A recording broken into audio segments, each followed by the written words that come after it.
నిజపాద దర్శనమున నిలిచేవయ్యా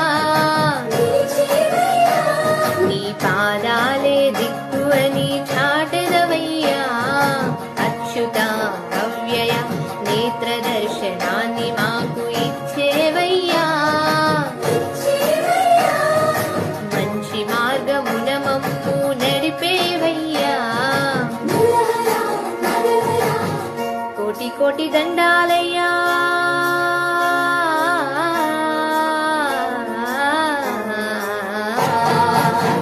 కోటి కోటి దండాలయ్యా కోనేటి రాయణ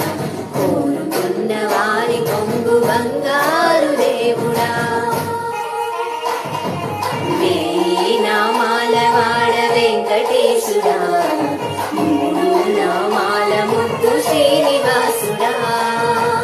కోటి కోటి దండాలయ్యా